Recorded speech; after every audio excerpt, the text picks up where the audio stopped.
So, paano nga ba natin makasout yung ating pera dito kay GCash kahit po unverified pa yung ating account dito kay GCash, ano? Okay, so sa video ito ituturo ko sa inyo step by step kung paano natin siya ma-cash out, okay? So, una po natin gagawin ay punta tayo sa ating Play Store or kaya sa Apple Store, no? Then, mag-install po tayo ng Union Digital Bank, okay? Kasi gagamitin natin to para po makasout natin yung ating account, yung ating pera kay GCash. Okay? So, ngayon, mag-install kayo dito, mag-register kayo, gumawa kayo ng account. Panoorin nyo po ang video nito, yan, nasa gilid po. Panoorin nyo po yan, step by step na po yan kung paano mag-create ng account sa Union Digital Bank. Okay? So, ilalagay ko po sa description o kaya sa comment section yung pinaka-link ng video yan. Okay? Okay, assuming na nakagawa na po kayo ng account o nakaregister na kayo account kay UD. Okay? So, dito. So, ang gagawin po natin muna ay click lang po natin tong add money. Okay, so nakikita nyo yan, click natin yan. So makikita nyo pala, meron akong 100 dito na balance, no? Okay, so add money tayo, click natin to. Pag click natin yan, dito po tayo kasunod mapupunta. Okay? So siya nga pala sa mga bago lang po naligaw sa channel ko, baka naman pwede maglamig sa inyo dyan. Baka pwedeng pakisubscribe. Kung magustuhan nyo yung video, baka pwedeng pakilike. Ayan. Kung hindi nyo pa naintindihan, pwede kayo mag-comment lang po sa baba. Okay? So dito naman po, pwede nyo piliin yung M-Lawyer, pwedeng Palawan Express. Pareho lang yan siya. Cebuano Lawyer yan. Halimbawa dito sa M-Lawyer tayo, no? Click natin yan. Pag click natin, ito yung makikita natin. So, ito, so lalagay nyo lang po dito. So, makikita nyo po, minimum of cash out, 10 pesos. Ayan.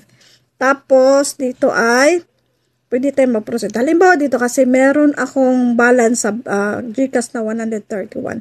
So, dito kasi meron siyang, processing fee na 25. So, hindi siya pwedeng gawin kong 100 kasi parang makukulang na yung pera.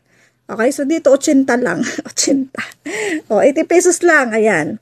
Shoutout sa mga Bisaya dyan, taga Davao, okay? So, dito, proceed tayo, yan.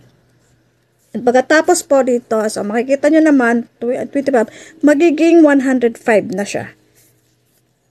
Okay, so, confirm na natin, no? So, confirm, then, ang kasunod po, ito. So, OTP, so, magsisend ng OTP yan. Kunin nyo, lagay nyo dito. Pagkatapos, ito na po. So, kukunin nyo po ito. Ito po yung reference number. Ito po yung pinaka-importante.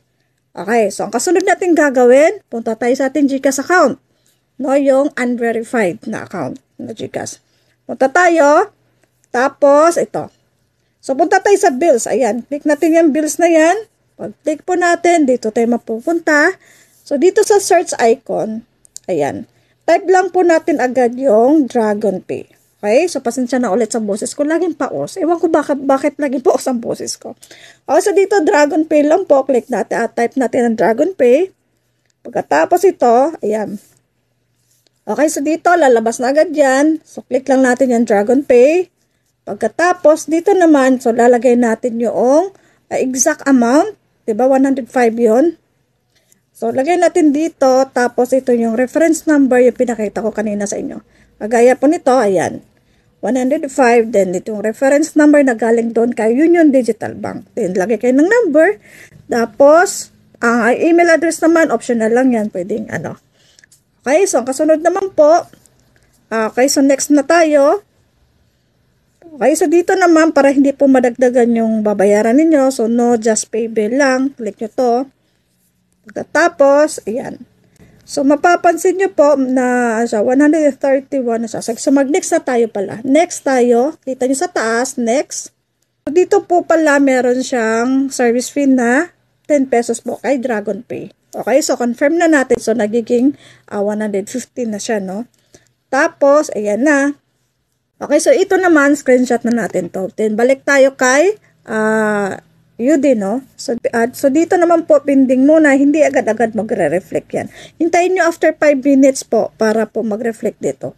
Ayan, so ayan. Okay, so nag-reflect na po siya dito sa ating Union Digital Bank. So, ang gagawin natin ay, ika-cash out na natin siya. So, sisasend natin siya sa ibang GCash account, no? Na pwedeng makapag-cash out. Okay? Halimbawa, punta tayo sa GCash Center na pwedeng outlet, no?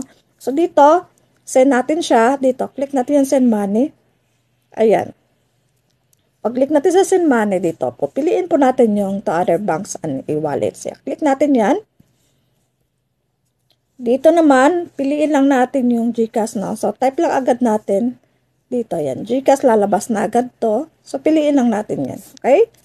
Pag pili natin yan dito, lalabas yan. So, lagay natin 180. Tapos, lagay natin yung number ng GCash account na ating pagsisendan, no? Kung saan tayo magka-cash out.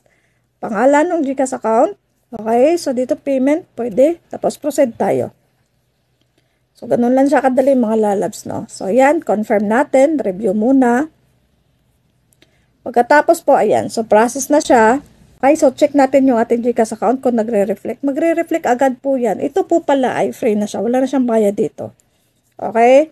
So, tingnan natin. So, ayan na po. Nag-reflect na po sa ating GCash account. So, ganun lang po mga lalabs kung paano po tayo makapag-cash out ng ating GCash, pera natin sa GCash kahit po hindi po siya verified, no? Unverified pa yung ating GCash account.